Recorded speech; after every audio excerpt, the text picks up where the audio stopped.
الحمد للہ رب العالمین، الصلاۃ والسلام علی سید المرسلین، امام المتقین، خاتم النبیین، وعلی آلہ وصحابہ اجمعین، اما بعد، اعوذ باللہ من الشیطان الرجیم، بسم اللہ الرحمن الرحیم۔ سیرت النبی کا سفر۔ ربیع الاول کا پورا مہینہ رحمتوں اور برکتوں والا ہے۔ اس میں اللہ کریم کے آخری نبی صلی اللہ علیہ وآلہ وسلم بی بی آمنہ کے پھول اس دنیا میں تشریف لائے۔ مصطفیٰ جان رحمت صلی اللہ علیہ وسلم اللہ پاک کا فضل اور رحمت بن کر آئے۔ آپ صلی اللہ علیہ وسلم کی ولادت باسعادت کے روز ایک عجیب و غریب نور ظاہر ہوا، اور اس کی روشنی میں مکہ کے رہنے والوں نے ملک شام کے مکانات دیکھے۔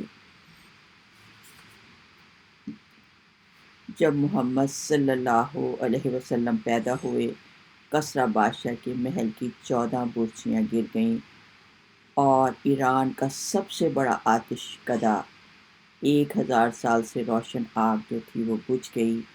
بی بی آمنہ کہتی ہیں کہ میں نے دیکھا آسمان کے ستارے بارش کی طرف مجھ پر برسنے والے ہیں، اور محمد صلی اللہ علیہ وسلم کو دیکھنا چاہتے ہیں۔ سیدنا محمد صلی اللہ علیہ وسلم کی ولادت باسعادت موسم بہار میں پیر کے دن صبح صادق کے بعد طلوع آفتاب سے پہلے روشنی اندھیرے پر غالب آ رہی ہے، اور اللہ کی عبادت کا وقت ہے۔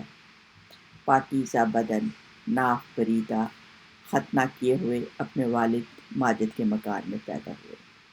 باپ کہاں تھے جو بلائے جاتے اور اپنے نونہال کو دیکھ کر خوش ہوتے؟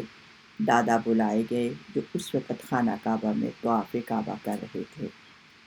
پوتے کی خبر سن کر دادا خوش حرم کعبہ سے گھر آئے، اور جوش محبت سے پوتے کو اپنے سینے سے لگا لیا، پھر گود میں اٹھا کر خانہ کعبہ لے گئے، خیر و برکت کی دعا کی اور نام محمد رکھا۔ سیدہ آمنہ نے آپ کا نام احمد رکھا۔ پوتے کی پیدائش کی خوشی میں 7ویں دن اپنے قبیلے کو دعوت دی۔ عبد المطلب کہنے لگے، مجھے یقین ہے میرا پوتا بڑی عزت پائے گا، دنیا جہاں میں اس کی تعریف کی جائے گی، اس لیے میں نے اس کا نام محمد رکھا ہے۔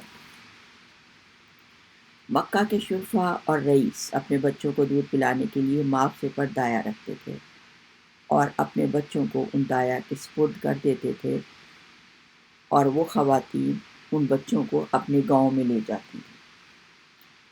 دیہات کی آب و ہوا بچوں کی صحت کے لیے بہت خوشگوار ثابت ہوتی، اور بچوں کو خالص عربی زبان سیکھنے کا موقع بھی مل جاتا۔ دیہات کی خواتین کے لیے بھی یہ ایک اچھا ذریعہ معاش تھا۔ حلیمہ سعدیہ کا گاؤں 150 کلومیٹر پہاڑی کے دامن میں واقع ہے۔ ایک باغ بھی ہے، اور حلیمہ سعدیہ کے گھر کے قریب ایک کنواں بھی ہے۔ حلیمہ سعدیہ عبد المطلب کے گھرانے میں آئی تو معلوم ہوا کہ عبداللہ کے ہاں بیٹا ہوا ہے،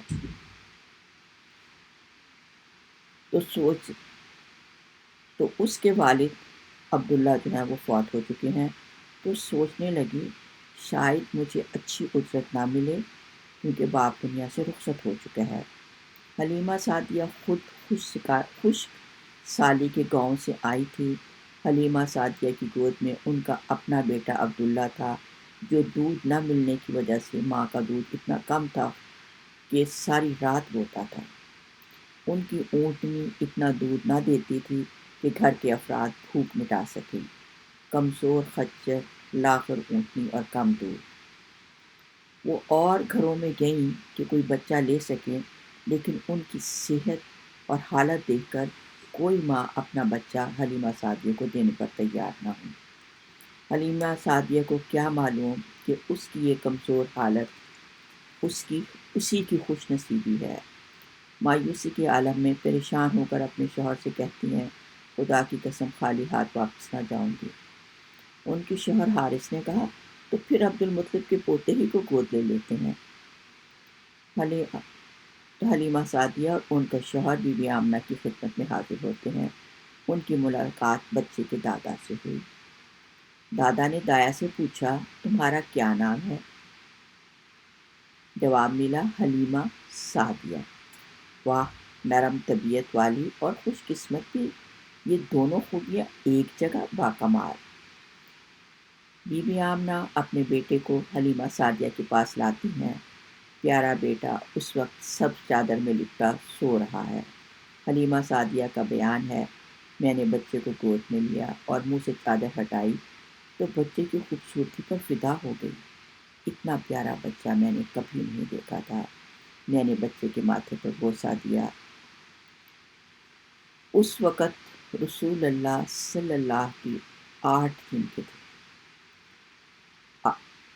بی بی آمنہ نے رسول اللہ صلی اللہ علیہ وسلم کو حلیمہ سعدیہ کے سپرد کرتے ہوئے کہا، میں اپنے بچے کو اللہ رب ذوالجلال کی پناہ میں دیتی ہوں کہ وہ اس شر سے جو پہاڑوں پر واقع ہے اس کی حفاظت میں دیتی ہوں۔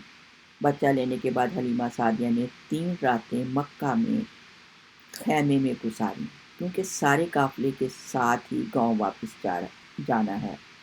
حلیمہ سعدیہ کہتی ہیں، میں نے قریشی بچے کو دودھ پلایا تو میں نے اپنے اندر ایک عجیب قسم کی تبدیلی محسوس کی۔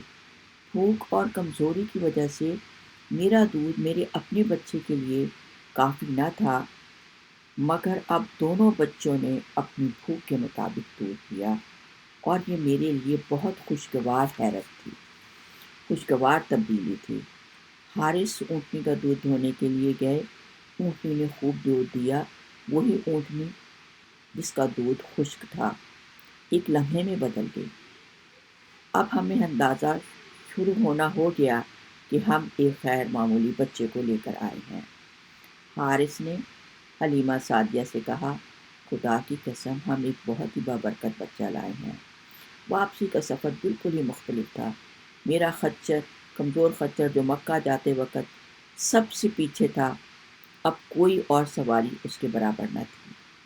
سب حیران تھے، پوچھتے تھے، حلیمہ کیا تم نے نیا خچر خریدا ہے؟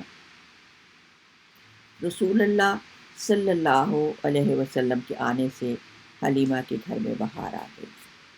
حلیمہ سعدیہ فرماتی ہیں، سارے گاؤں کے جانور خشک سالی کا شکار تھے، مگر محمد عربی کی برکت سے میری بکریاں خشک سالی کے باوجود بھی بہت دودھ دیتی تھیں۔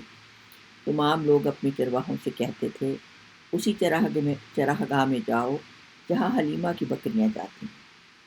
انہیں کیا معلوم، فرق چراگاہ کا تو نہیں، اس خوش نصیبی کا تھا جو میرے حصے میں آئی ہے۔ سارا گاؤں محمد کا دیوانہ تھا۔ اگر کسی کے جسم میں کوئی تکلیف ہوتی تو محمد صلی اللہ علیہ وسلم کی ہتھیلی کو اپنی تکلیف کی جگہ پر لگاتا تو اللہ کے فضل سے شفا پا جاتا۔ ایک روز آپ اپنے رضاعی بھائی بہنوں کے ساتھ بکریاں چرانے گئے تو شک صدر کا واقعہ پیش آیا۔